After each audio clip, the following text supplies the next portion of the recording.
Conversation this morning. I want to welcome you all to the council. I am Councilmember Evan Glass. I am chair of the Transportation and Environment Committee. And we are here this morning because 678 members of our community were hit while walking or biking on Montgomery County roads last year. And 18 people were tragically killed.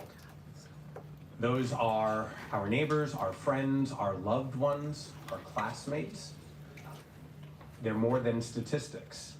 And we are all here because we recognize that we have to make our roads safer for everybody.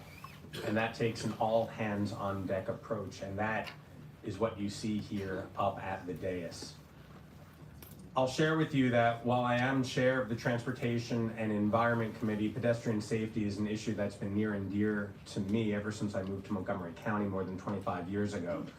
I used to be a journalist at CNN, and I had moved to downtown Silver Spring, walked down East-West Highway to the Metro, and one day I realized that the sidewalks were unsafe and I did not know who to contact.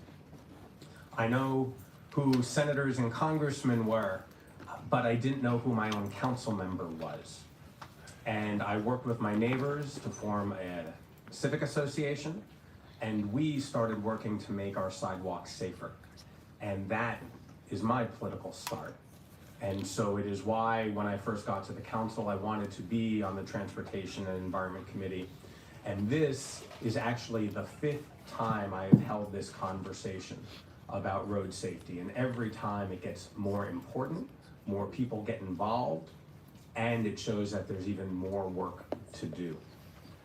Since 2016, the county has had a Vision Zero policy working to make sure that our roads are safe for everybody. Pedestrians, bicyclists, rollers, and yes, even drivers. And that has required all of us working together and coordinating and engaging with every community across our 500 square mile jurisdiction. After the first 4 town halls that we had on this subject, I introduced the Safe Streets Act, and that was in 2023. The elements of it are still being enacted, but in short, the 4 elements of the Safe Streets Act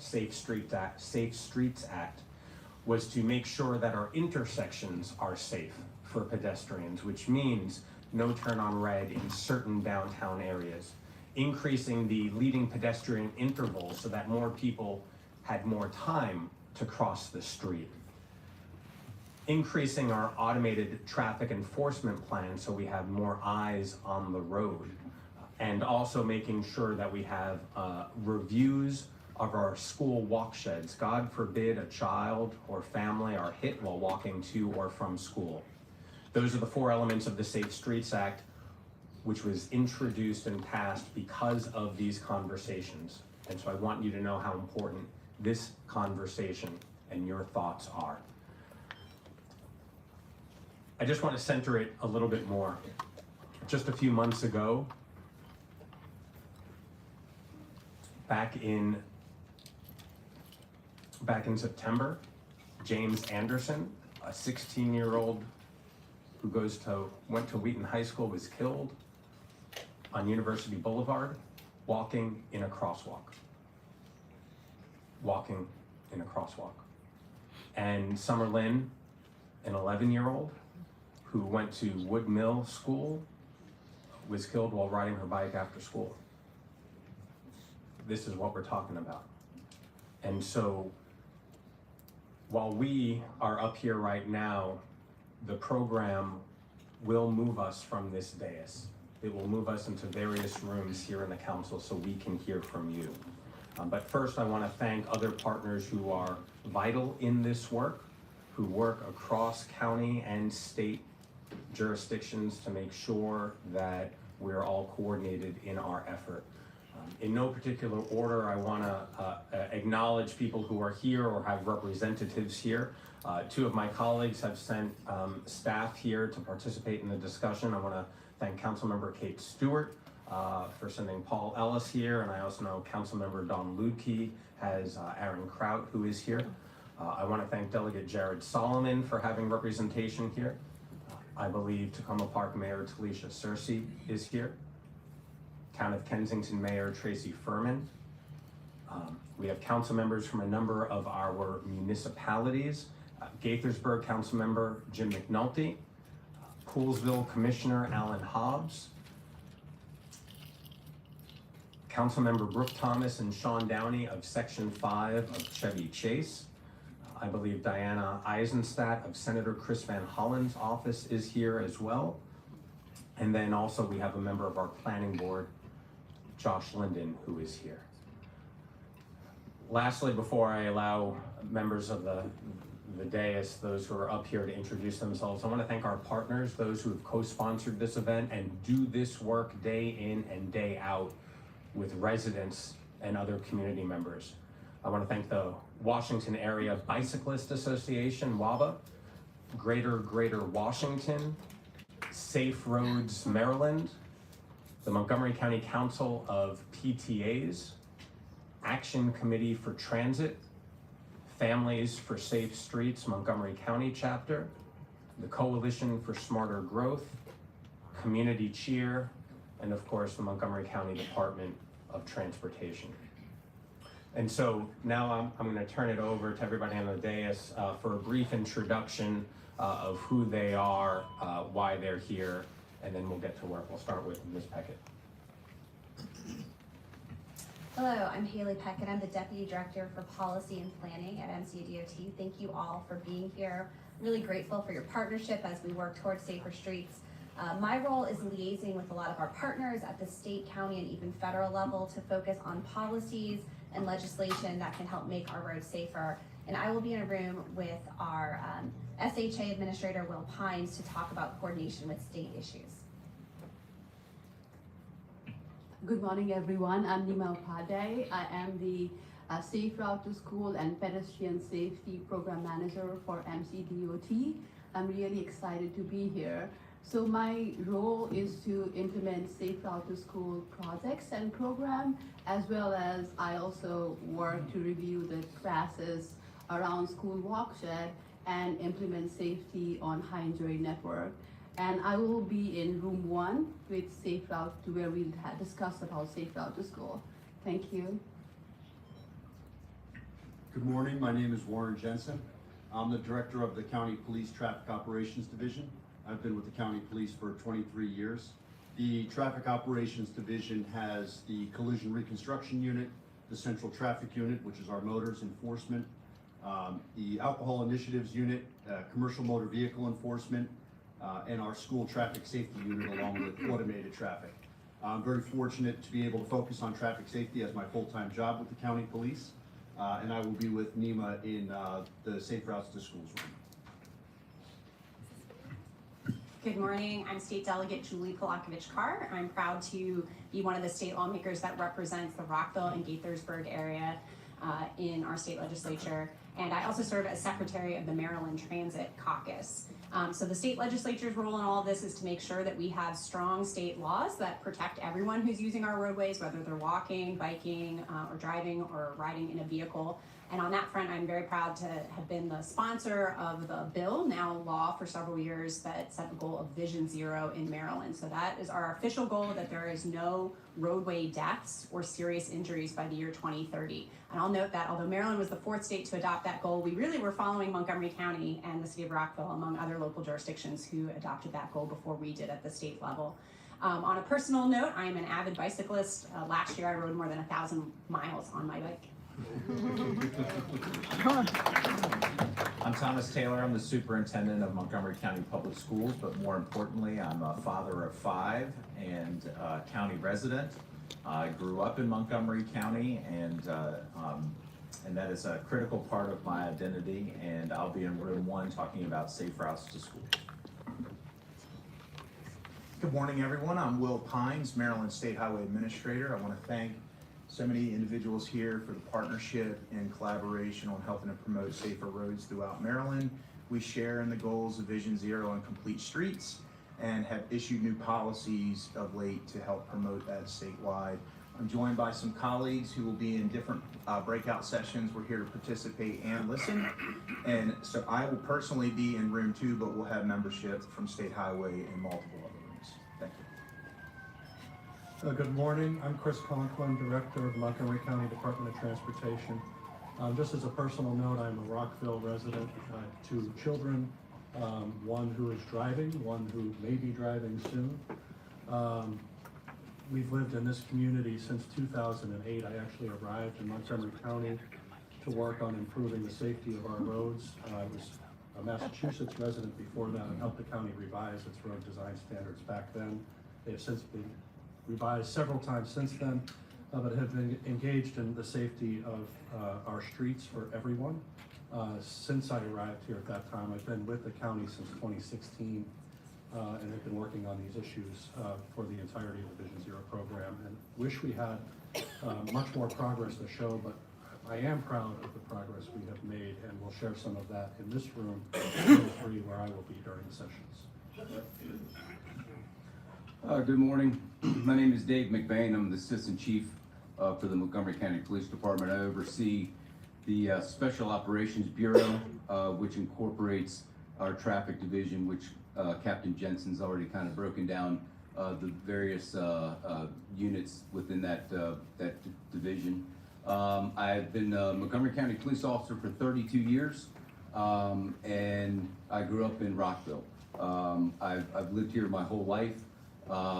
Started the job in 1993, and I see some familiar faces here because I've been involved with our traffic safety in some various roles as a motor sergeant in the 2nd District, Bethesda. I was the deputy director of our traffic division under Tom Didone. At one point when I was a lieutenant, I then became the director of traffic division before taking on various other roles in the department. So I'm excited to be here.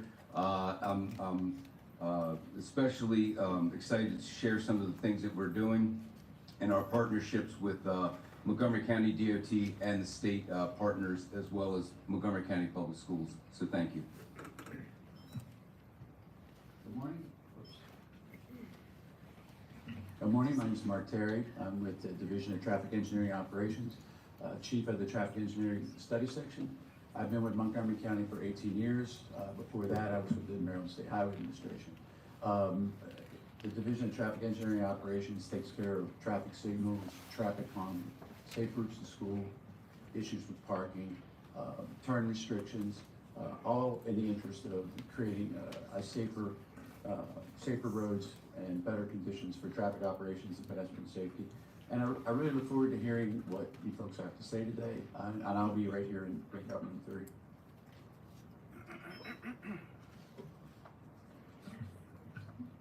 Good morning, everybody. My name is Joseph Mogus. I'm the Chief of the Division of Transportation Engineering for Montgomery County DOT. Formerly, I was with SHA.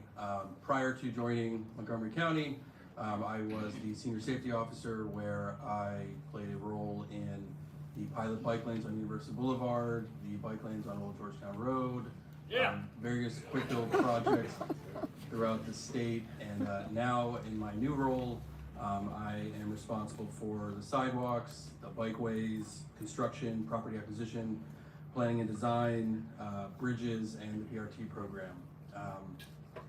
As a whole, we're here to listen. I'm very eager to hear any new ideas or some things that we may have missed or need to adjust. But we're always concerned about safety and optimizing design and implementation. So thank you. I'll be on this floor. Good morning, everyone. My name is Jonathan Brown with State Highway Administration. Thank you. Appreciate it. I've been with State Highway Administration for over 15 years now. Fairly new to this position as the Assistant District Engineer of Traffic for Montgomery County. Started this role in May of last year. I'm looking forward to hearing from you today. Also, just want to let you know we are in our area of Montgomery County. We're broken up into 2 areas. We have a Fairland area with the team leaders here today, JP Dwyer. And we're broken up into a Gaithersburg area. And that team leader is Randall Scott. And we also have the administrative assistant here, Miss Ingrid Briggs. And we report to Eric Florence, who is the deputy district engineer. One of the things that I've really appreciate is our ability to work together to solve very tough problems at times. I don't buy into the finger pointing aspect of problem solving. I like the collaborative, working together, being very deliberate on how we're trying to solve problems and really trying to get to the root of why certain things are happening. And then I enjoy working with a team to come together and put our heads together and come up with the best possible solution, and working together, implementing it, and sometimes you may have to tweak it. You may do something thinking that it's going to ultimately solve the issue, but based on observation and data collection, you may determine that there's some things needed to be revised or modified. But ultimately, this is going to be an ongoing process. And we just want to thank you again for showing up today to be part of our team as we help to make your community better and safer. So with that, I'll turn it back over to Councilman Glass. Thank you. Thank you, everybody, for being here. And now you know the coordination and the level of expertise and also of administrative capacity of the individuals who are here to listen to you. In a few moments, we'll enter into the breakout rooms. I just want to share with you what those 3 rooms are. The Safe Routes to Schools breakout will happen on the 7th floor council chamber. Some of you might not know that there is another chamber that the council operates and does business in. That is on the 7th floor. The elevators are outside.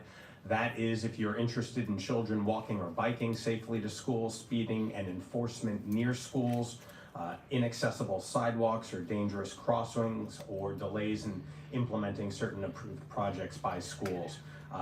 The lead principal there will be our superintendent, play on words there. But Dr. Taylor will be in that along with MCDOT and MCPD.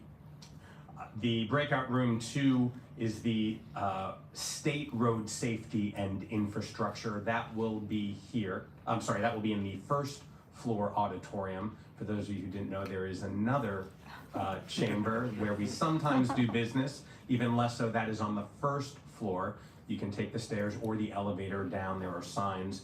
That is for individuals interested in safety on state roads and highways, and coordination with county speed enforcement and sidewalks and everything else that relates to state roads. Delegate Polakovich Carr will be there, as well as Administrator Pines from SHA and others. And then the 3rd breakout room will be here, and that is safety on county roads, the ones that we here in Montgomery County manage. That will include discussion on traffic calming requests and speed humps, cutting through traffic, roundabouts, any other type of infrastructure and enforcement that you want to talk about here in our local communities.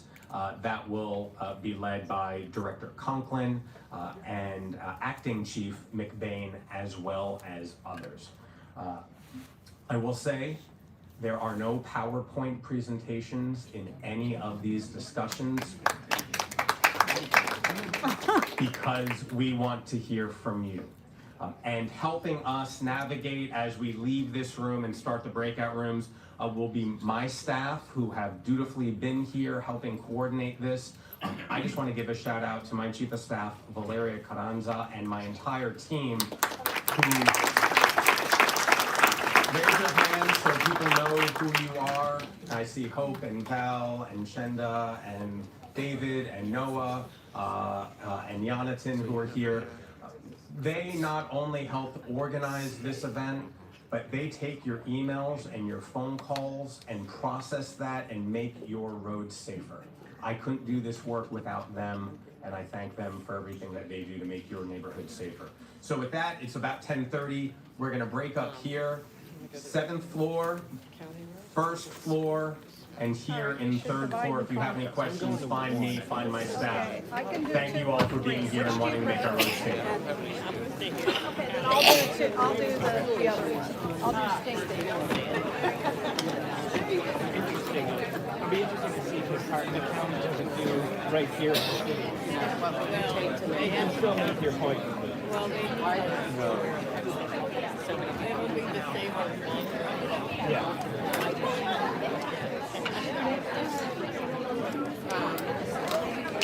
Oh wait, no, you're going to 7. I'm going to 1. I'm going to 1. I can figure out how to get to 1. That's kind of what I'm torn between here and there. I'm still here. Oh no! Where'd they go? Thank you. Yes, please. Miriam Shoma. Thank you very much. I did have them in this pocket, which is unbuttoned. All right, Paul. I'll hook up with you guys later. I'll see you in a bit.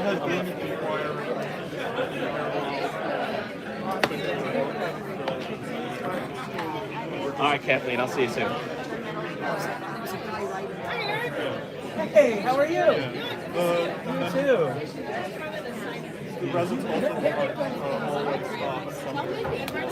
I'm just going to wait. So, I just want you to know we're working on it. I don't have like better news than what they said to you, but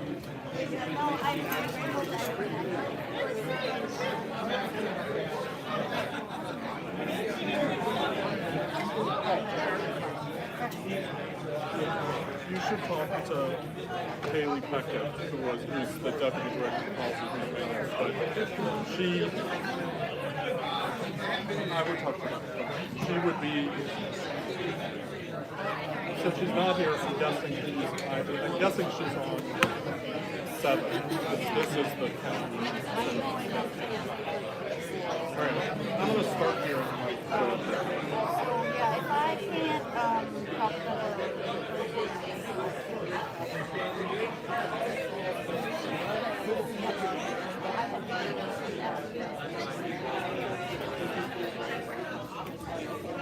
How are you? Good, how are you?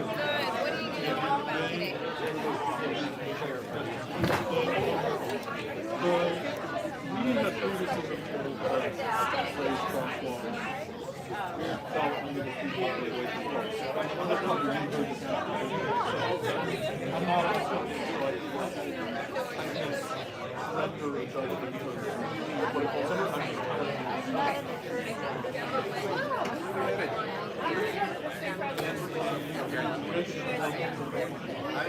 I'm just here in the state one.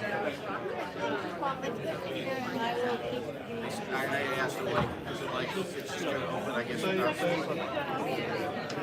You probably can, but I don't know. Yeah, that's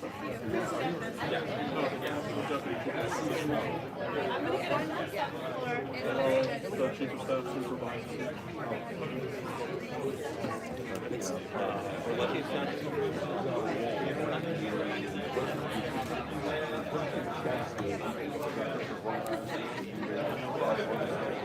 It really depends throughout the day.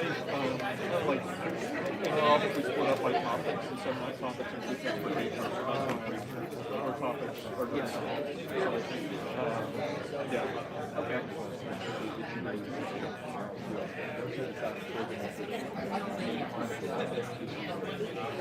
Yeah, she can also, assign staff time. So, she wants me to work on the issue. We have, I think that's right, 5 people have to come. Yeah. Doing different unless we're looking.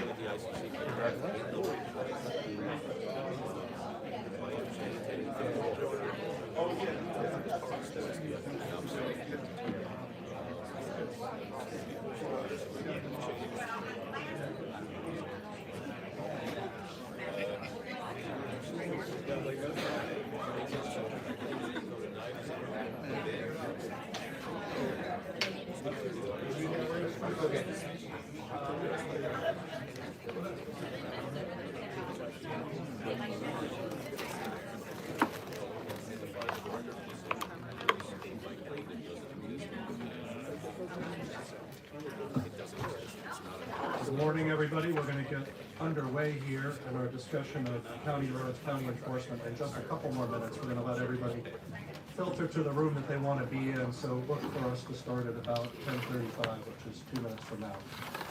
Look forward to hearing everything you have to say. We'll give a little bit of an overview of where we are with the Vision Zero program to get started. But hang tight for a couple more minutes. Good morning, everyone. As we're about to get started, as Director Conklin just referenced, I just want to set a few ground rules. So if you have a question or comment, please raise your hand. Hope, who's right behind here, and who has been one who has organized this entire event. She will be on the other, thank you, give her a round of applause, please. It's took a brilliant effort, so that was Hope. She'll be on the other side of the room. So each of us will have a mic, so please raise your hand. We'll hold the mic to you, and please try to keep your comments to 1 to 2 minutes, so we can try to get to everybody. You don't need to stay in this room. We anticipate people will be probably flowing through rooms. Each conversation will be cut off at the 1 hour mark. So but with that, I yield over to Director Conklin. Perfect timing because it's 10:35, the appointed hour to get started. So just a little bit of background on the Vision Zero program. As you heard in the introductory section, that's been the framework the county has been operating under since about 2016. In advance of that, there was a pedestrian safety initiative that had many of the same tenets, but was not as focused on motor vehicle crashes and not as focused on bicycle activity. It was really focused on the level of pedestrian crashes and fatalities the county was experiencing before 2016. In terms of progress on Vision Zero, our fatal crash levels remain slightly above the 2016 to 2019 averages. We had a spike in dangerous driving and bad outcomes in 2020 through 2022. It appears those trends are starting to return to what they were like before the pandemic. It's important to recognize that Vision Zero is a holistic approach to safety. The work that we do as the Department of Transportation in designing and maintaining the roads is one component of Vision Zero. Another major component is represented by my colleague to the left here, who's responsible for ensuring that people are using those facilities in conformance with laws and in a safe manner. And those are two important pillars, but they're not the only pillars of Vision Zero. There's an important element of Vision Zero that's related to the advancement in technology. It had been anticipated that motor vehicle technology would continue to improve, take burdens off drivers, highlight hazards on the road, and allow us to avoid collisions. I would say that pillar has not progressed as we would all have hoped, and perhaps some of that technology might be making our road environment more dangerous than it was before, based on devices that were intended to help us drive but actually distract from the task of driving. We hope to see more progress in that area, perhaps more limitations on distractions and more emphasis on technology that aids the task of driving and aids the task of seeing and avoiding others on the roads. Another pillar of the Vision Zero philosophy is behavior change, and that can be through education, communications, a set of shared responsibility for others' well-being when we're using our transportation infrastructure. That's a challenging area. It's an area where oftentimes people are not receptive to changing their behavior. They wish to continue to be carefree, I would say, as they're making their way around the county. And carefree is very close to careless, and careless results in bad outcomes. So the educational component of the programs are important. We have to get people to care about their behavior and the impacts their behavior may have on others. In terms of progress on Vision Zero, we're down about 2% in serious and fatal collisions in Montgomery County since this program started. However, in the areas where we've emphasized changes to the infrastructure, we're down by 29%. So the Vision Zero, the first phase of Vision Zero has been focused on the high injury network, those areas where we have documented frequent incidents of serious and fatal collisions. And those are the areas that received attention in terms of engineering intervention. In those areas, we've made tremendous progress, not complete progress, but tremendous progress. And without that major reduction in the high injury network component of our network, we would have seen an increase in serious and fatal collisions because the overall trend is up, not down. But the work of Vision Zero has helped drive that down. So we're really, we're proud of that accomplishment, but I will just say, as the director of the Department of Transportation, every time another element of my colleague to the left's job is responding when these bad outcomes happen, I get notification of that when it happens. My heart sinks every time. And I think about the consequences to the families, the loved ones, and the community and the individuals involved in that crash. And I wouldn't recommend this generally, but I read these, and I'm not supposed to.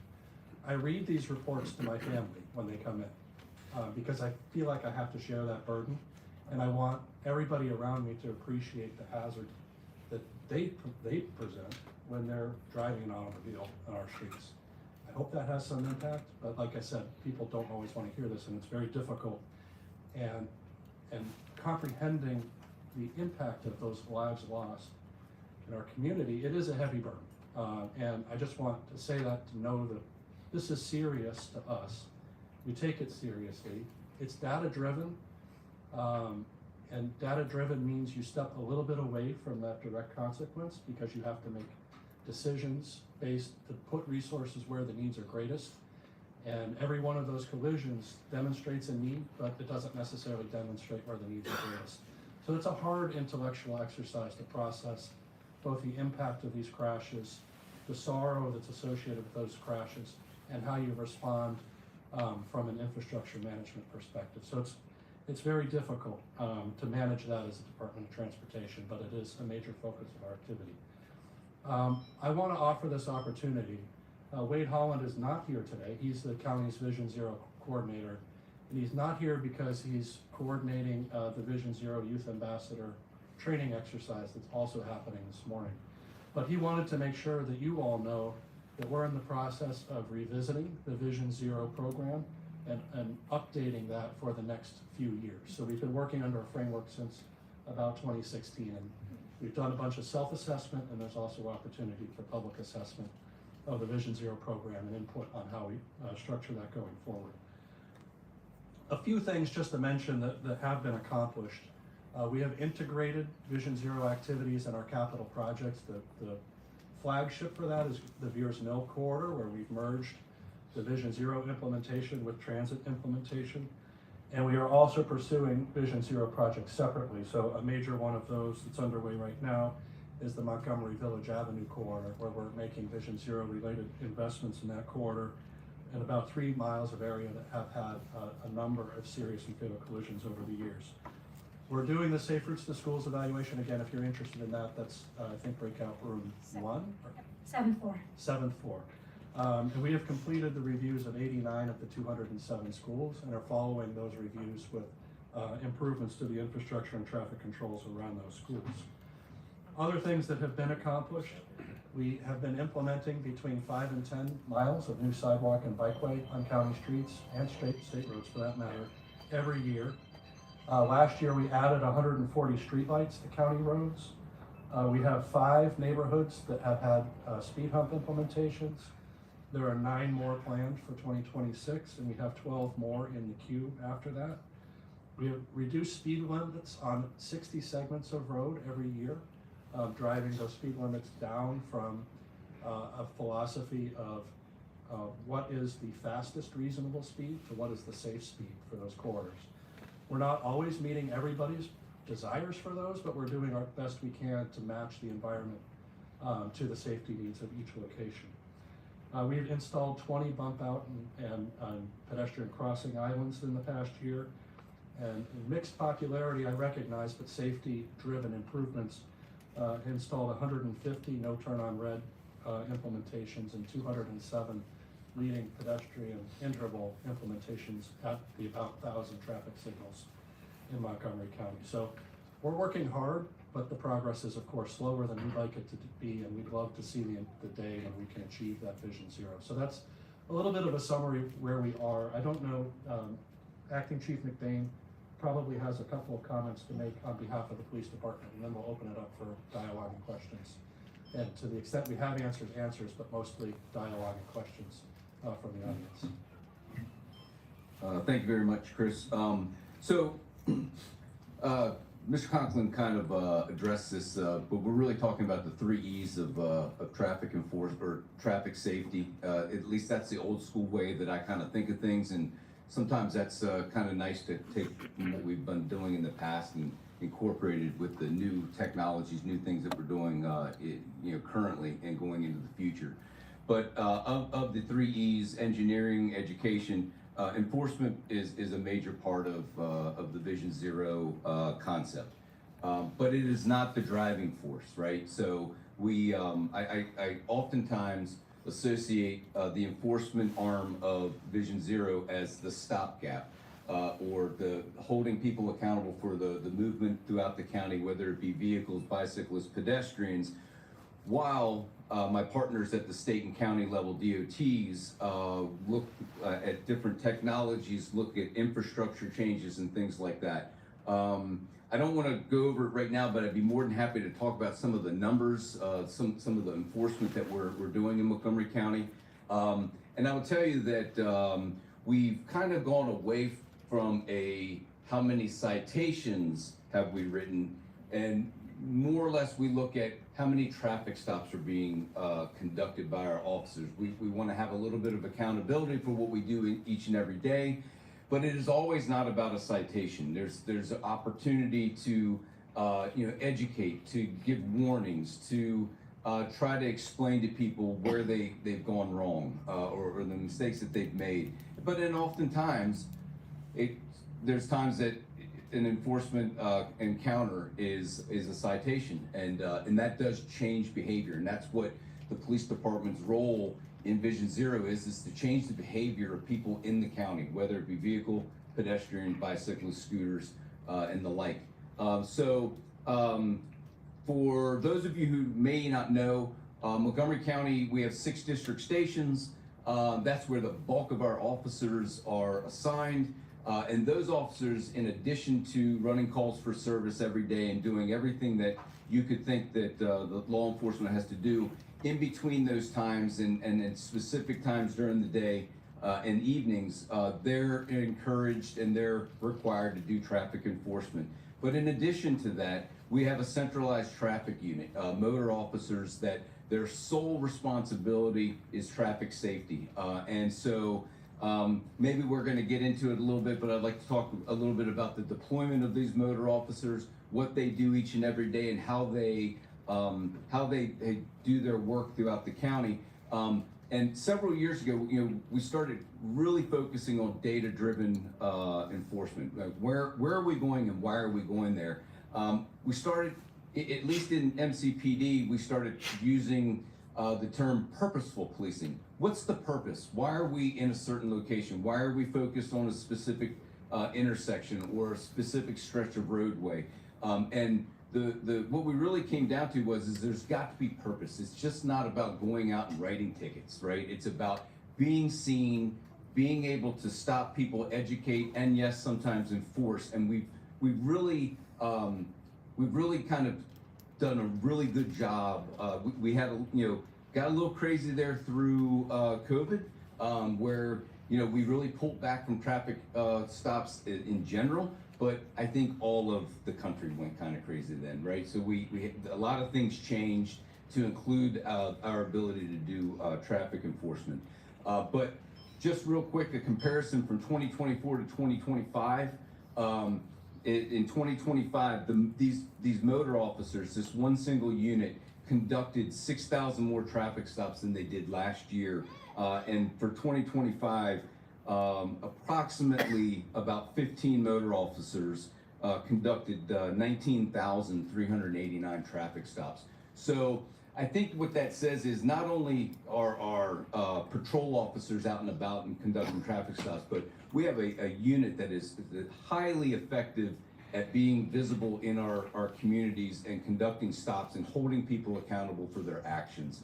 And so we can talk a little bit more about what we're doing, and I encourage you to ask, the different types of techniques or the things we're doing in traffic safety. I take the opportunity also to say that we have a very robust automated traffic enforcement unit. And for those of you who don't know, we're making some significant changes. I'm not at liberty to really talk about why we went with the new company, but we did. And we're expanding the program. And when I say we're expanding the program, it's not about just throwing more cameras out there. It's again looking at the purpose, looking at the data, and looking at reasons of why we need to put cameras in certain locations. And we spend a lot of time working with our partners in DOT and State Highway, especially coming into this new fiscal year where we're looking at putting camera systems in our high incident network. We spent a lot of time figuring out where these camera systems are going to go. We've got those locations set in place, and we're getting ready to roll out a fairly significant automated traffic enforcement operation in the county, and I'm very excited, and I'd be happy to answer questions about that as well. So thank you. So with that, we're ready to hear from you. Look at that. Nice. You feel free to pick who you'd like. Good morning, my name is Kenneth Spray. I live over in Blair Street in Silver Spring. I actually have a variety of questions, but I'm going to stick with the more broad one to start with. I'm curious to hear from Department of Transportation head, police chief, everyone present. Given we recently, as Montgomery County, passed a law forbidding people from parking in bicycle lanes, I'm curious to hear what progress has been made on changing behavior, on enforcement, and if the Department of Transportation is considering maybe putting in more protected bike lanes as well. You can, yeah.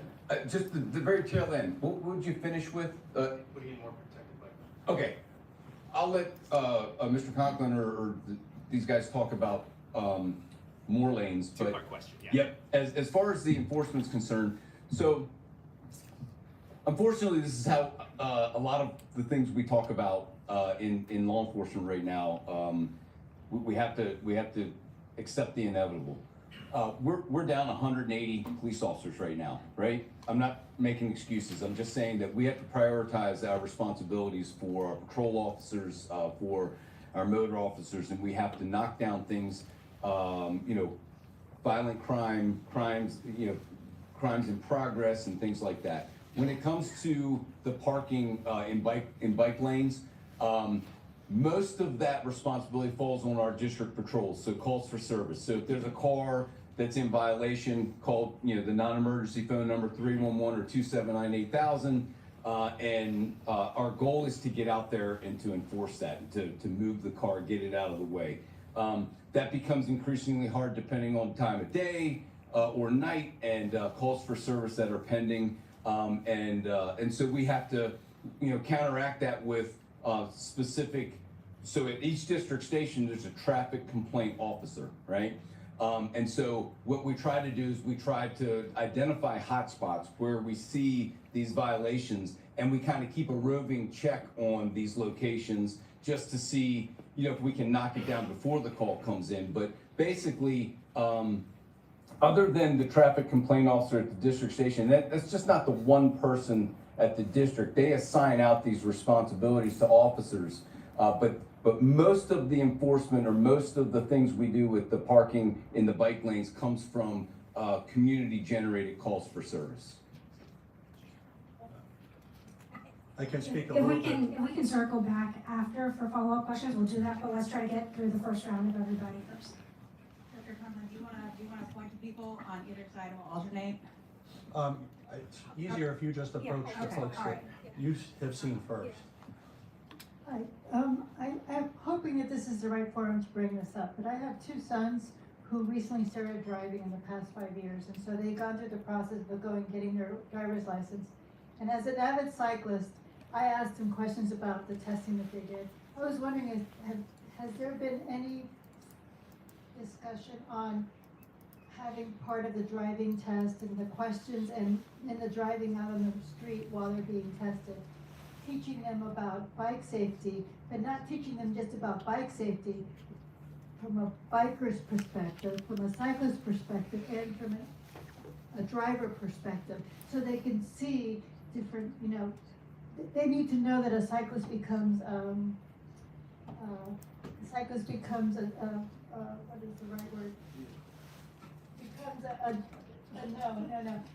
when the cyclist is on the road, they become an automobile. It's not the right word, but that's what I've been taught, and that's how I ride. I follow the roads of an automobile when I ride my bike on the road. So I just wondered, is this the right forum to ask that question about DMV, since you both mentioned education?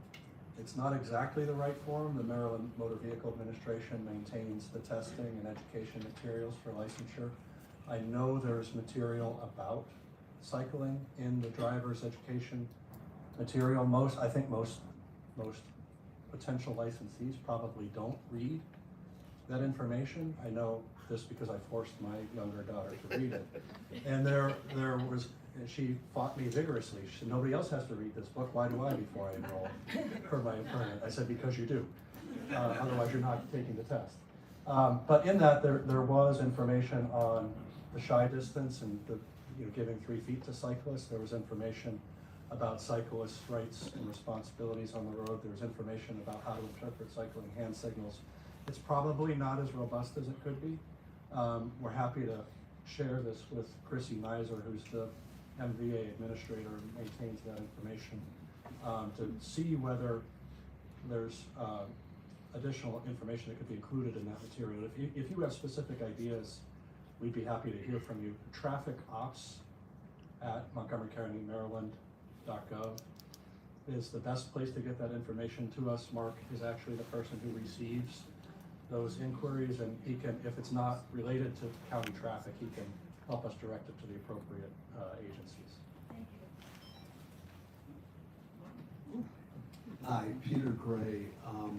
I'm wondering, with regards to the Purple Line, what the progress is in terms of putting walk sheds around each station and having safe biking and walking aspects. I know that there's one neighborhood where they were able to reject the idea of having sidewalks, which seems kind of contrary to the whole idea that we live in a community where people need to get to these Purple Line stations. So I'm wondering what progress is being made on those and what can be done when a neighborhood opposes something that's safe for everybody. Peter, one of the things I'd like to mention at the outset is one of our highest priorities in the bicycle element of our capital program is reopening the Capitol Crescent Trail and getting the connections in Bethesda made when that trail is ready. But I'll let my colleagues from Joe Mogus and from the state, Eric speak about the walk shed improvements. Thank you for that question. So my role, first of all, let me just introduce myself. My name is Eric Florence. I'm the Deputy District Engineer for State Highway District 3 Office. I work directly with Derek Gunn, and my colleagues, Jonathan Brown and Ingrid Briggs is here with me. I am the State Highway liaison for the MTA Purple Line project, and so a lot of the Purple Line activities I'm directly involved in. One of them is making sure that there's an interagency partnership between the MTA Purple Line project, State Highway, and Montgomery County DOT as far as making sure that there are adequate pedestrian facilities that are adjacent to each proposed station. That is something that we are currently ongoing with them, and we're ensuring that if the Purple Line does not construct these pedestrian facilities before the opening of the Purple Line, there is going to be programmed projects that will follow directly after. As far as Montgomery County is concerned, a lot of the stations will have ADA compliant sidewalk. There'll be proper bicycle connections between stations and connecting to existing infrastructure.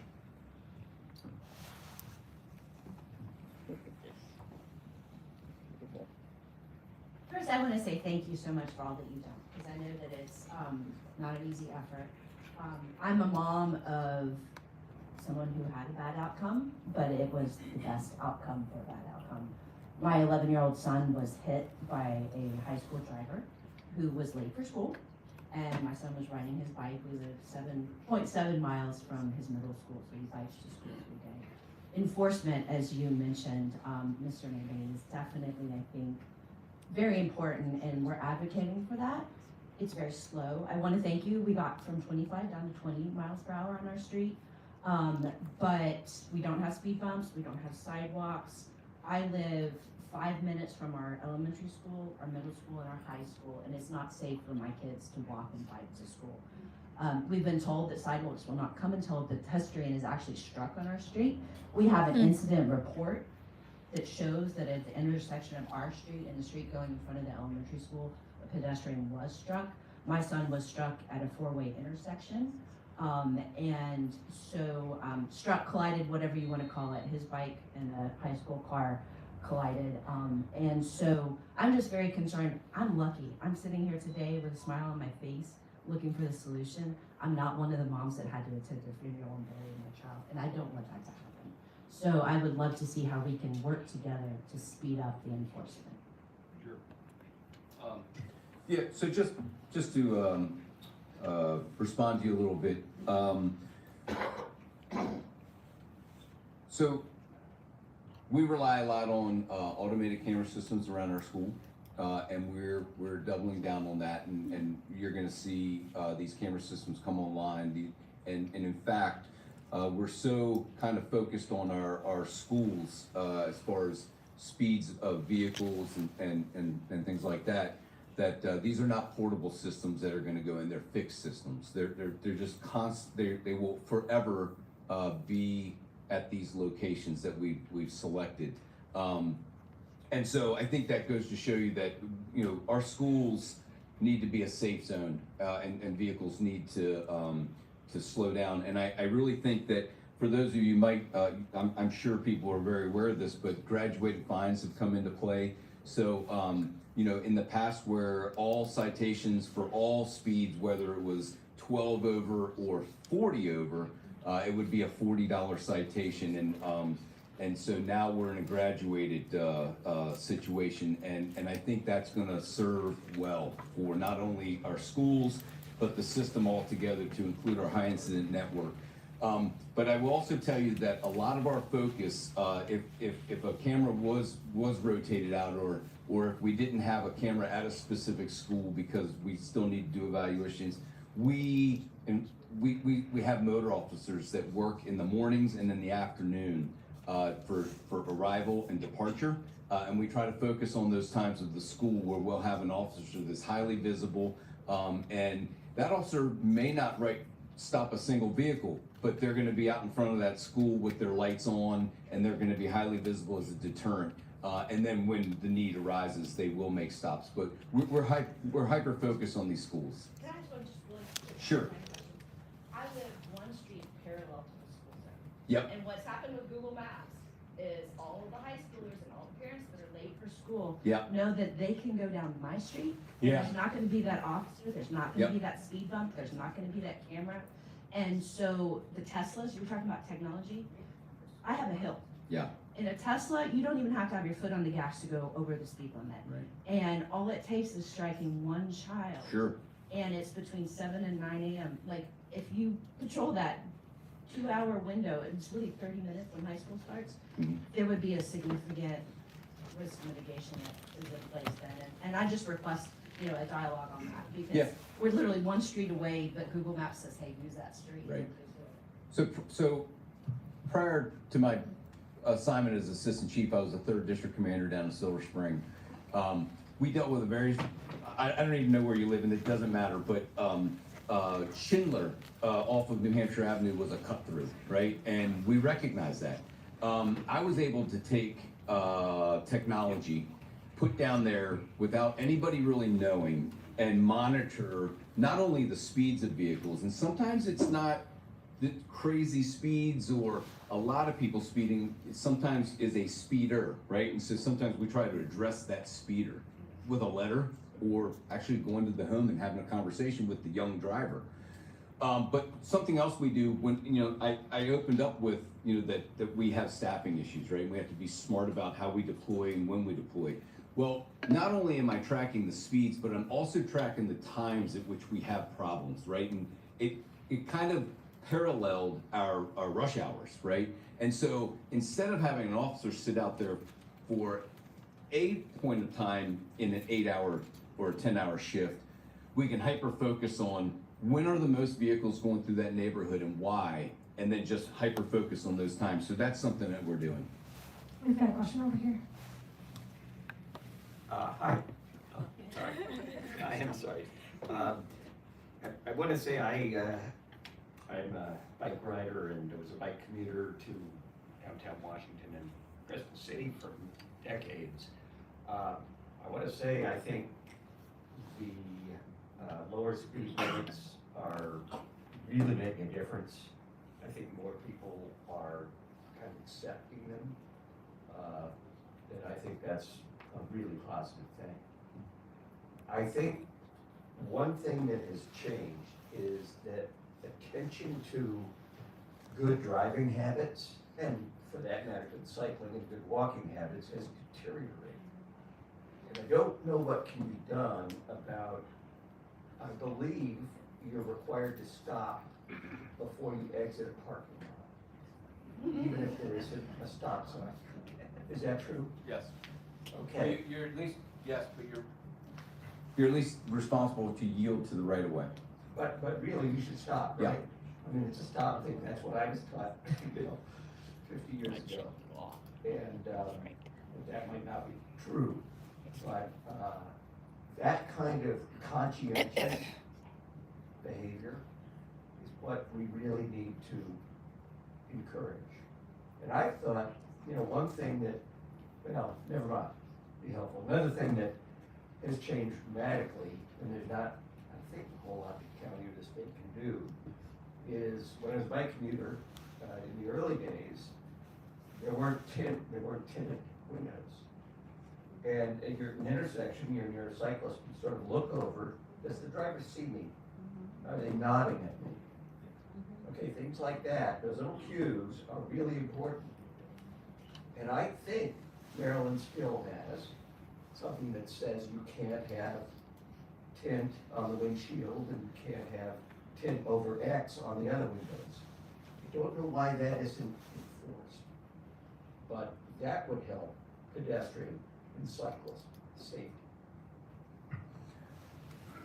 Just to respond to the tinted windows situations, we do the enforcement. It's not a citation, it's an emergency repair order. And a lot of our officers actually have the tint readers. And so it's 35% is the legal responsibility. I would absolutely agree with you.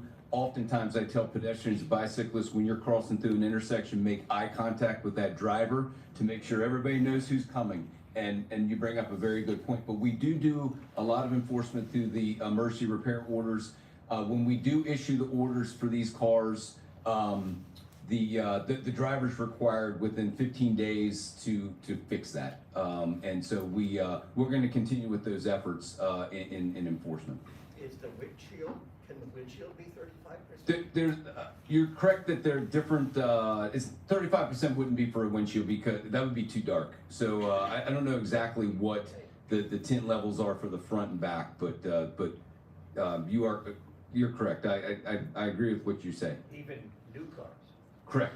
Yep. So we need to talk to the companies. Thank you. We have one over here. Hi, my name is Francie Gilman. I live in Silver Spring. I'd like to know how many people here in this room, including the people at the dais, know about the pedestrian master plan. Raise your hands, please. Okay, pedestrian master plan. Okay, please find out about it. If you don't know about it, it was issued, it was passed in 2023. I think it's on the web. I want to know, are there progress reports on implementing the many recommendations in that pedestrian master plan? It took about 4 years to get it implemented, I think. It's a wonderful effort. It's a good beginning in some ways. I'd like to know that the planners and engineers and the vendors are following the guidelines presented in that plan. And especially if there are progress reports, and if we can have meetings, maybe like this one every now and then, to talk about the pedestrian master plan and its implementation. Thank you for that question / statement. The pedestrian master plan is an element that informs the work we do, obviously. The implementation monitoring is something that the Montgomery County Planning Department does. They're not here with us today, so I don't know the status of when they might have a monitoring report, but they generally do have monitoring reports on all the plans that they publish on every 2 to 4 years. So it's probably about time that there is one, but I can follow up on that with the planning department. And what about meetings? So the planning department does the meetings, the meetings? Yes, So I'll yes. go to them. Yeah, they monitor the implementation of all of their master plans. Thank you. And if I may also add, there's also the Pedestrian Bicycle Traffic Safety Advisory Committee. So if you're not, if those meetings are not on your radar, I would definitely tune into those as well. I'm on that committee, so I'm always got your ear. That's why I'm here, to hear people and see what their observations, observe what it is you're saying. So I'm on that committee, and hopefully we'll implement some of those things. But while my hand is raised, can I say one thing? We've got Oh, one. got one Yeah, person? we have Okay. quite a few to get to, yeah. Hi, I live in the Long Branch neighborhood near Langley Park. It's full of older apartments, older roads, small roads, decrepit sidewalks. It's part of the Purple Line construction. And one of the issues I think, and I'm somebody who, now I'm not using an electric mobility scooter, but I did last year, so I'm well familiar with the status of those sidewalks. One issue is that many of the residents of the apartments need their vehicles for work. They've got work trucks with their tools. They have, they have to go someplace. They can't use the Purple Line for their job or bike, right, to get to their work. We need to have places for them to park. And I would really, as kind of before you get to fixing up and putting in the bike lanes and things that are all important in that area, identify some neighborhood parking lots for these vehicles so people can stay in their homes, they don't get displaced, but they have a place to park their trucks so they can do their job. One of the problems is that the trucks park on the sidewalks, they park on the handicap ramps, they dig up the ground in the tree lawns, and if there's not enforcement, people recognize these are their neighbors, so they don't call the cops. But it also makes it very hard for kids to go to school and for me to get around in my neighborhood. So when we're thinking about before you get to the enforcement and construction and other elements, find a place for these folks to park so they don't have to be displaced. Thanks. Thank you for that. Hi, I live in Forest Glen, but I am always all around just going and seeing things. One, I'd like to say, I do think we need a lot more enforcement. Like every time I leave school, I go and I wait at Beers Mill and Norris Drive to ride the bus home from school. And particularly the after school hours being a high school, tons of kids just hammering the gas, blasting down the street. You hardly see them, you just smell the petrol behind them. But I have a question about Purple Line with regards to Vision Zero again. Along Wayne Avenue in Silver Spring, the Purple Line runs in the lane. There have been recent light rail openings in Toronto, the Line 6 Finch West, and it's been quite slow, and a lot of that is blamed on the restrictions at intersections in terms of the speed of the vehicles. I'm curious, how is Purple Line balancing like the speed that the trams can go with the safety of the people on the road?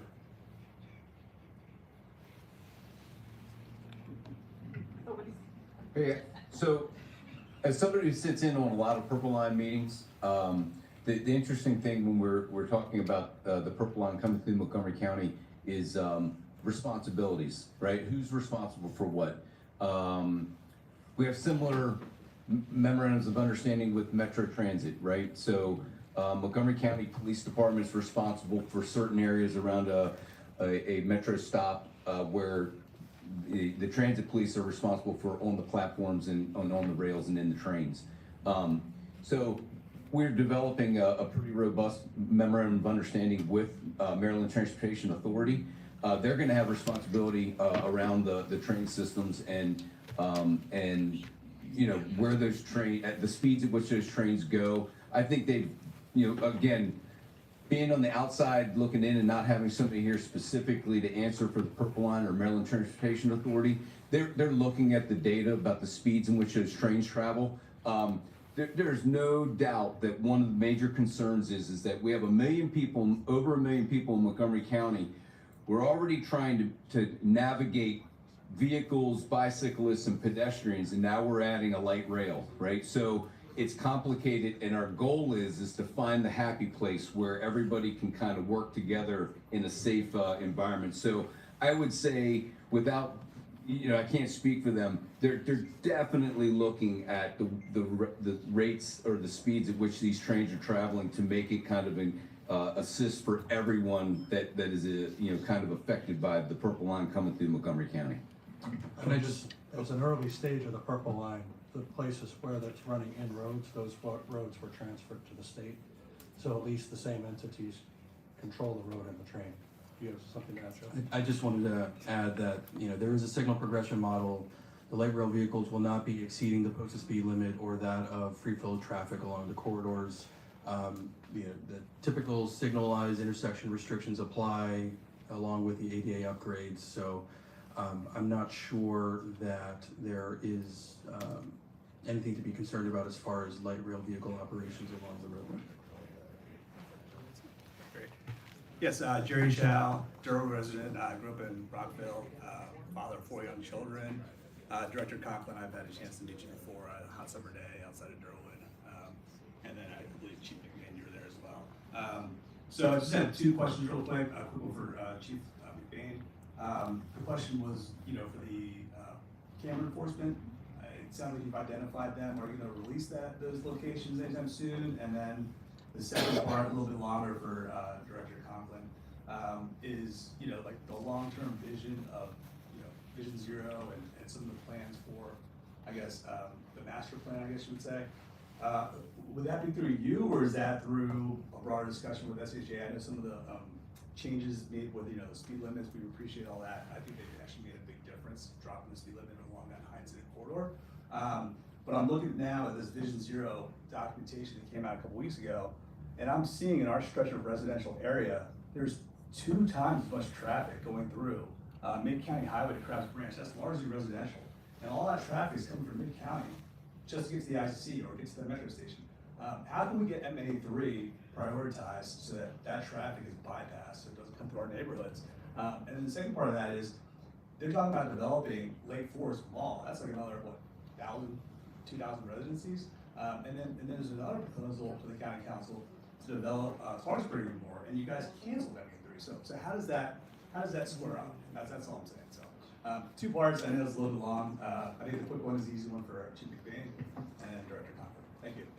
Yep, so your first part of your question there, by law, Montgomery County, just like any agency that's running an automated traffic enforcement in their jurisdiction, is required by law to post where we're gonna put our camera systems. And so we will, that's an ongoing thing that we do in a couple different newspapers, and then we also post it online. So we will be doing that. The interesting thing, how we've evolved in automated traffic real quick is, we used to have specific locations at which our cameras had to be. And then we get it, people figure out and they remember where the cameras are, and we can change habits or behaviors that way. We've now gone to a corridor effect or a corridor deployment. So we will have certain stretches of roadway in which we're authorized to put that camera system. So we will highlight, or we will post or publish where these camera systems and corridors are, where we will be putting cameras, because we're constantly moving those camera systems throughout the county. In terms of the capital program questions you asked, those are those are our capital projects if they were to be advanced. There's no proposal at this time to advance the M83 connection between the ICC and Mid-County Highway. That would also need to engage with the Maryland Transportation Authority, who's the owner of the ICC. The ICC was designed to facilitate that connection, but there's no work on advancing it at this time. It would have to end up in our capital program through the executive's recommendation or a recommendation coming from the council. I'm happy that the speed limit reductions, and I'm assuming you're talking about Shady Grove Road, have been effective there. We have also completed an initial evaluation of Vision Zero improvements for Shady Grove Road. It's a relatively expensive endeavor, so we've been looking at prioritizing different elements of that and getting it into our work program for advancing into construction. And I know when we met with you with the Briardale area and Shady Grove Road last summer, the next time there's a resurfacing needed on that stretch of Shady Grove Road, we're going to look to do lane narrowing in that area to further emphasize lower speeds. And we did change all the left turn phasing on Shady Grove Road a couple years ago to eliminate the left turns across the high-speed oncoming traffic, which was resulting in a number of serious collisions on that piece of infrastructure. We got a question over here? Yes, we're all talking about a lot of improvements and all that, which is good. But at the end of the day, what is the budget for that? Because nobody wants their taxes raised, but we want a lot of improvements. So what does MCDOT and NCPD have in terms of budget to be able to implement some of these things? And by the way, thanks to MCDOT and NCPD, there was the issue in Bloom Village. You guys did a great job in helping us out. Thank you. The budget is a hard question to answer because it's in a lot of different categories. But almost all of our capital programs capital projects have a Vision Zero element to them. And there are several $100 million of capital projects planned. We are working to integrate Vision Zero into all of our transit improvements. So in places where we have a dedicated transit lane, we're creating additional buffering for the sidewalk so that frequent high-speed traffic is not immediately adjacent to the pedestrians. It's also creating less friction for cyclists on those corridors. And we are also looking to implement crossing opportunities, filling sidewalk gaps, and improving ADA access at all of those locations. So we've embedded these principles into all the work we've done. There are standalone operating budget elements that are related to safety and standalone projects related to safety, but it permeates all of our programs. So our operating budget is $225 million a year or so. Vast majority of that is transit operation, but all of the ones that are related to system operations for traffic systems and for maintenance of infrastructure, we take a Vision Zero approach to all of that activity.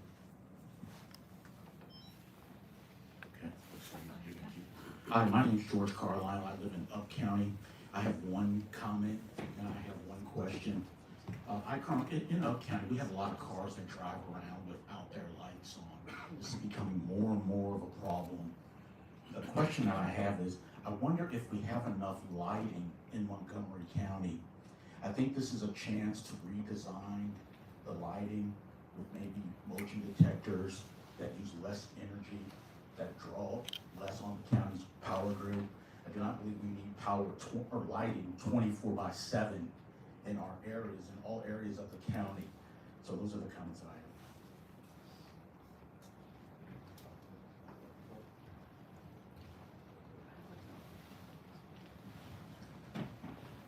Just to respond to the question regarding to cars with their headlights out, you know, a lot of times there's always been a little bit of controversy about our doing traffic stops for these minor violations, and I think the individual who just brought that up brings it to light that it is serious, and that when drivers forget to turn on their lights, sometimes it's just a complete accident, that they just forgot.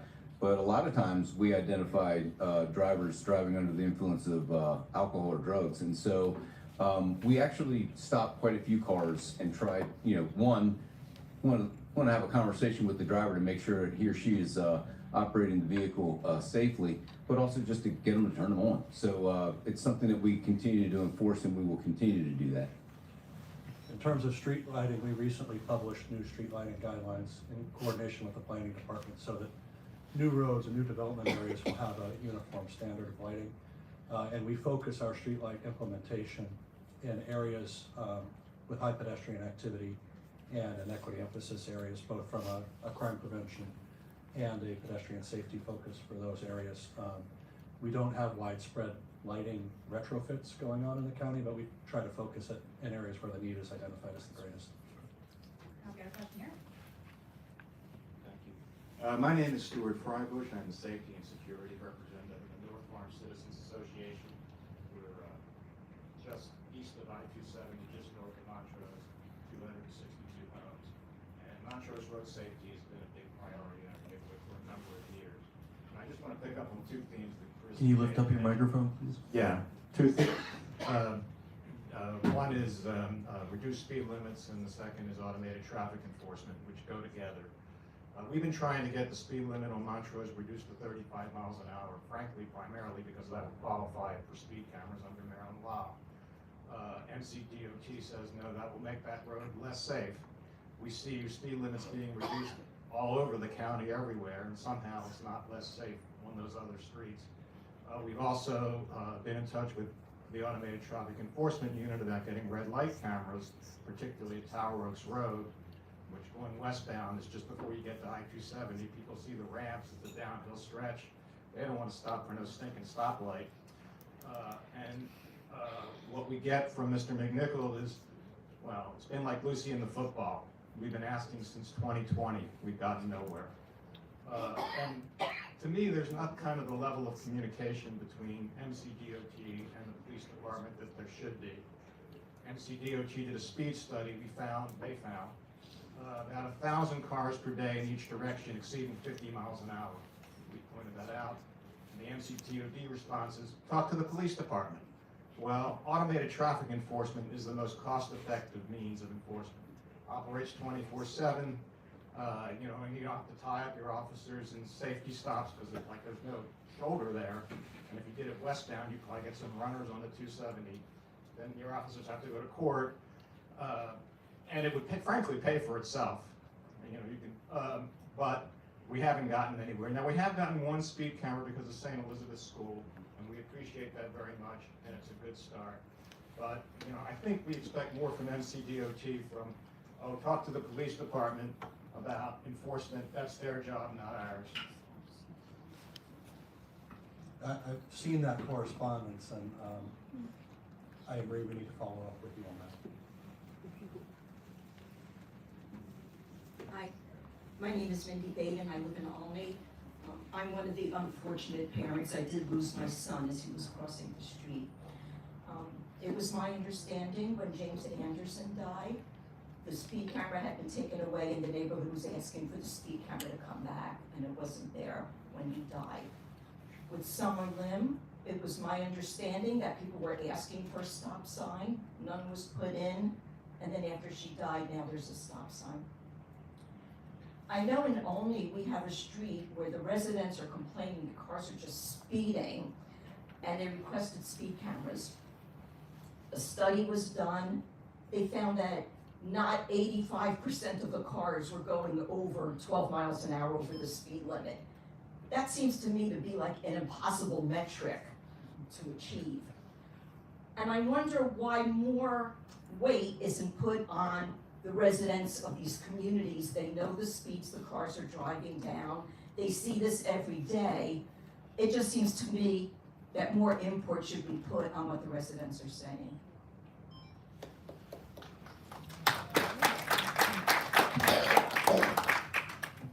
So when we look at where we put our camera systems, the biggest thing that we don't want to do is put camera systems where we're told to put them. And just hear me out, because even the county executive and all 11 members of the county council do not tell us where to put our camera systems. We rely 100% on the data and where it tells us to put those camera systems. That takes the human element out of it. And so I think that's been the best practice. very sorry for your loss, and we, you know, whenever there's a tragedy like that, as we've discussed before, we put a lot of emphasis on I mean, it's a very deep dive into why that collision occurred, you know, whatever the collision is, and it doesn't end just with the completion of the report. We review these things, we look at the factors that were identified in the collision, and we try to make those changes, and that's where not only our work with State Highway and MCDOT, but also with Wade Holland and Vision Zero, we try to look at every aspect of the collision and say, is there something that we can do better? So we try to do that. Yeah, but you're talking about what's gonna happen after the collision. We're trying to prevent the collisions from happening in the first place. I totally understand what you're saying.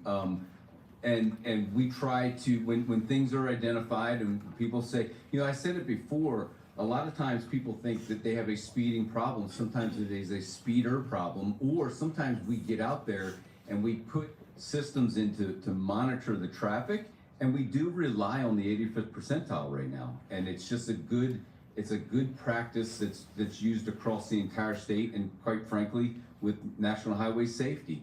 And so but we do try to look at every citizen concern. The gentleman Montrose Road, we try to look for different ways of infrastructure changes, but also the way that in which we do enforcement. And so we do try to look at these things prior to the collisions occurring. That's our goal, is to keep the collisions from happening. If I could just address the Bauer and Russet all-way stop control. We reviewed that location because a collision had occurred there, but that all-way stop control is not really relevant to the collision. But we identified that the geometrics of that location coming down a hill with the pedestrian crossing islands that were installed there in advance of this collision, there was a difficulty in people judging the gaps to make the turns from Russet, and it appeared that we could avoid future collisions at that location with the all-way stop control, but it wasn't a factor in the fatal collision that occurred there. I would say it's been of mixed success because the all-way stop control is not being adhered to very effectively because people aren't accustomed to it. So the jury's out on whether that change in traffic control was helpful or not, but it was, the review prompted the install of that, but it wasn't related to the cause of the collision to begin with. And for you and for anyone else who's here, if a speed camera isn't going to work, or maybe the location doesn't meet the requirements for an always stop, we would be happy to look at any of the streets in your area. There's other options for traffic calming, whether they're speed humps, curb bump outs, but please feel free to contact us at Montgomery County, at our traffic office at montgomerycountymd.gov, and we'd be happy to take a look at it. We got one back here. Yes, my name is Joyce Feinberg, and I live in Potomac off of Democracy Lane and Appalachian Terrace. And there's only one sidewalk. Also, to be known, I'm blind. So in order to cross from my street over to the sidewalk, I have to try and guess between the cars that are speeding over the speed bumps or not even stopping, and then trying to guess the end before I run into a ditch, because the sidewalk is flush with the bike lanes and with the streets. And I had to actually ask a school who was dropping off students there for their parents to, and I apologize to the bicyclists, to park in the bike lanes waiting for those students so that I could have access to the sidewalk and not have to walk into the ditch or the middle of the street. I've requested another sidewalk. I've requested crosswalks to try and cross safely, and everything's been declined. What further can I do to improve my safety and other pedestrian safety on Democracy Lane?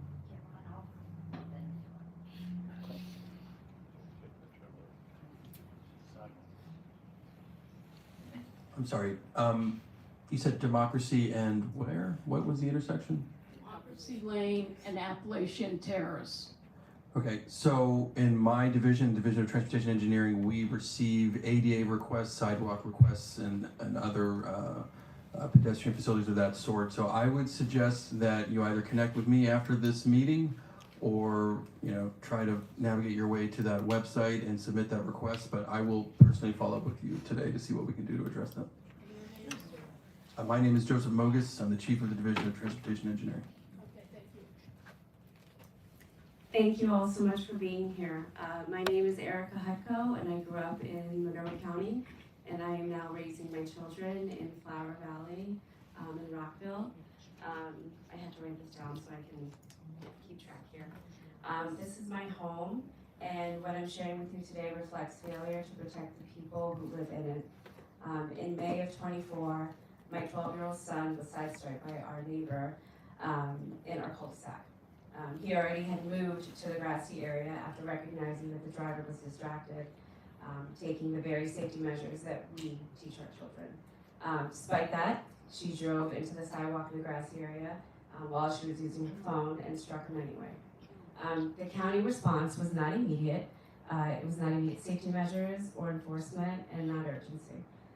We were just added to a list, an already existing ADA sidewalk compliance project.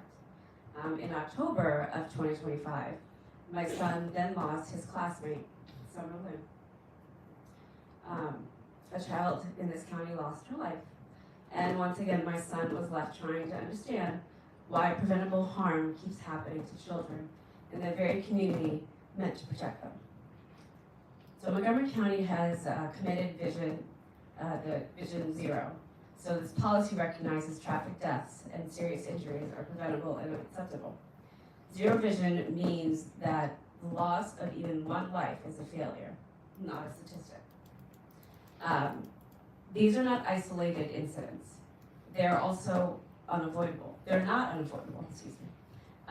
They are predictable outcomes of delayed infrastructure, inadequate enforcement, and a system that reacts only after children are either injured or killed. So you've spoken today about changing behavior. Has the county considered stricter distracted driving measures and penalties that actually deter behavior and align with the Vision Zero's core principle of prevention? And then also, I would urge the county to expand Vision Zero education through direct partnerships with our schools, bringing county representatives into the classroom to educate children and reinforce expectations for drivers and build accountability and shared responsibilities. I do that with my children, and that is my responsibility as a parent, and I think changed behavior requires consistent messaging and real consequences. This must stop. I've heard from 3 mothers today. I have not lost my child, and I don't want to be here again talking about how I lost my child. Thank you.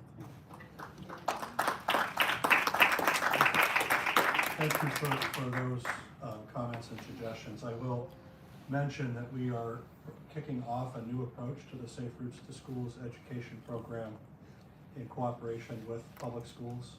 Dr. Taylor and I met on that a couple weeks ago to get that ongoing, and we're engaging with the Association of PTAs to have direct parent involvement in those programs. So our programs have been focused on very young and high school, and I recognize that we're not providing enough discussion and education in that cohort where people are starting to gain their independence and moving independently on our network. So that's going to be an element of emphasis in the revamp of that program that we're working on now.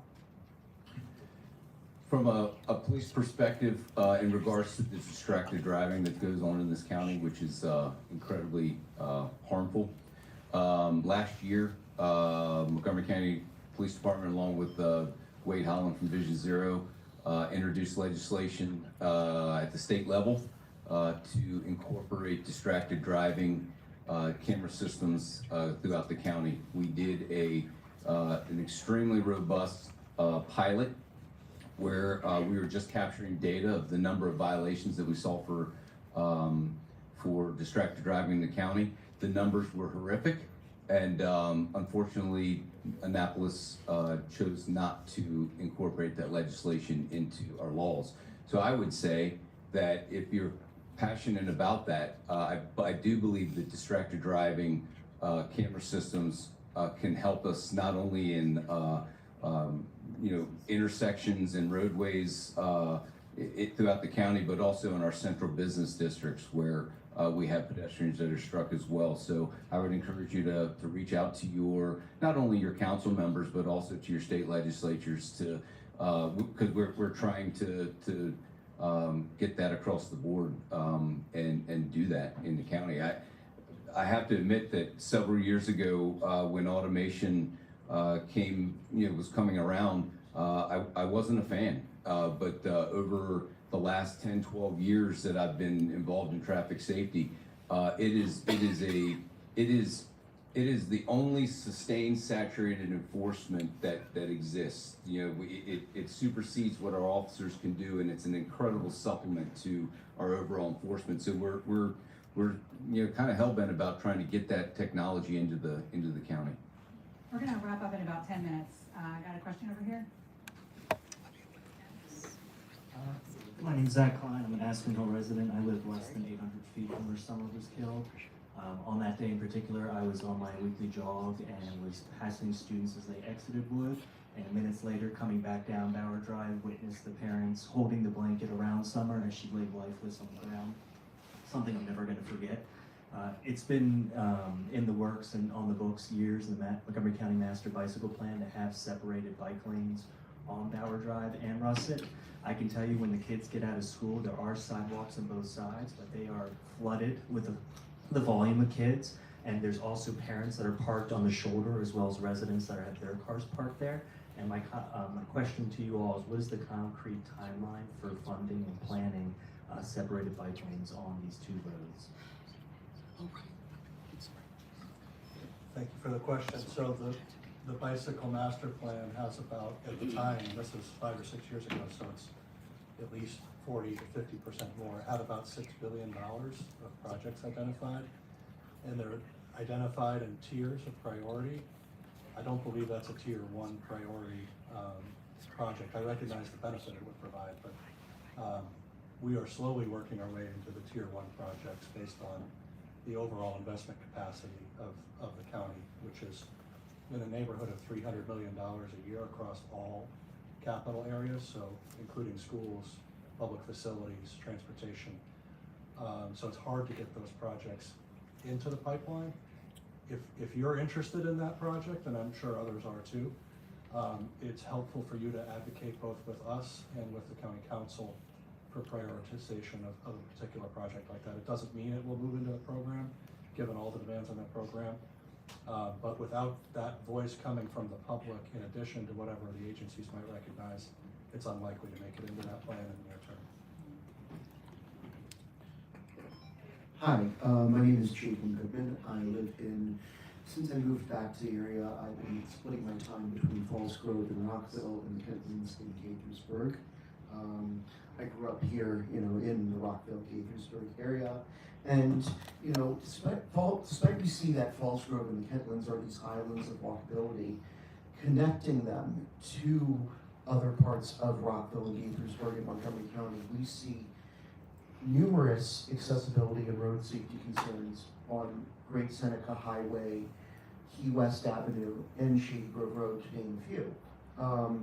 I've seen numerous instances of, bus stops being in places where cars can easily swerve to the side and possibly hit someone when walking over. The timing at the signals for crossing is not enough. If I were, I fortunately only have a rear vision impairment, but if I were in a wheelchair or completely blind, I don't know what I would do. And if I would solely have to rely on expensive ride shares to get around. Thank you. One, what are we doing to improve signal timing at pedestrian crosswalks? What are we doing to make it more accessible to get to these bus stops? And also, in general, transportation funding and, making streets less like Strode's is a big answer to all this. We need safer streets. We need to improve accessibility. there needs to be a more thorough accessibility audit than what was done by MCDOT in 2024. It did not go far enough, and I am willing to help you out with that and consult with you on that if you are willing to hire me for that. But anyway, but we also, there are just the way, the process to build sidewalks in numerous areas, it's too lengthy. There needs to be a quicker way for getting sidewalks in parts of like North Potomac and places where there's like not enough sidewalks. Because I can't tell you the number of times I've been in an area where I felt like at risk, my life was at risk because there wasn't a sidewalk, especially in the Up County. Now, the last thing I want to touch on here that relates to this a lot is signal priority for buses. And you know, when we get to the purple line, there needs to be signal priority for buses and other transit modes, so that way more people are willing to take transit and drive, not be in speedy cars and possibly hurt somebody. I propose a 3-point plan for how we should tackle this. Can you share that plan? Because we want to get to a few more. Yeah, thank you though, thank you, appreciate it. We've got a question over here. I'm Lonnie Usick, I'm with AARP Driver Safety, and I want to thank you for the comment on engineering, enforcement, and education. And education is a main part of the AARP program. I have been asking for 14 years for enhanced enforcement, AKA sting operations. You do wonderful things for getting or trying to get as many impaired drivers off the road around the holidays. But I would like to see enhanced enforcement around all of our high schools, especially Blair, Gaithersburg, Churchill, Walter Johnson, where kids have cars, they're distracted, nobody looks, everybody's entitled. You've got disgruntled parents of teenagers, frustrated local traffic, especially on University Boulevard and around Four Corners, and then you got rookie drivers. And if you could do an enhanced enforcement, it's spring break and just before school starts, when kids get their licenses, and let them have the tickets, let them have the lecture right then and there, and break the habit before it becomes a habit. I think we could have something. My other concern is that we do defensive driving classes for people 50 and over. I think it should be for everybody, but that's above my pay grade. But what I would like to know is that Montgomery County Public Libraries this past October canceled our programs because there was a fee for materials. We don't have any control of that. We're a nonprofit organization. But we were teaching over 40 classes a year in the public library system. And now we have none. And education is a main way to get safety. We update the state laws every year. People haven't taken a safety class in 20 years, 40 years, 60 years, and they don't know that you can't have your handicap placard hanging while the car's in motion because it blocks your central vision. People don't know that you have to stop before the stop line. So time is now 11:46. What I'm going to do, because I see the hands that have been up are the ones I'm going to call. And the gentleman that is in the front row, we'll go to you next. Then the gentleman in the front row, and I see the last two back there have had their hands up for a while. So let's just get to the questions and then hold on speaker comments. So good morning, everyone. I want to thank you for this space. My name is Richard Pascagasa. I'm from Impact Network Builder for Long Branch. And one thing I've been seeing is the pedestrians don't have safe access to the Long Branch Library and Arliss Street. I think it's very hard to get there, and because the purple line constructions, and it's gonna take a long time. So we need help over there to get access to the community center and Long Branch Library. Thank you. Hi, I'm Deborah Biswas. I'm also from the North Farm neighborhood, and I'm here because I don't see on the 2026 plan any changes between that strip of Montrose Road that's between Tower Oaks Boulevard and also between Tildenwood Drive. There have been a number of really bad accidents in that space. As a parent, as a driver who comes in and out of the neighborhood every day, I'm very concerned. So I guess I'd like to understand a little bit more about what kind of data we need to get traffic reductions, changes with the lights, or cameras. Because personally, in the almost 8 years I've lived in the neighborhood, I've seen a lot of very serious accidents, and there was a fatality very recently.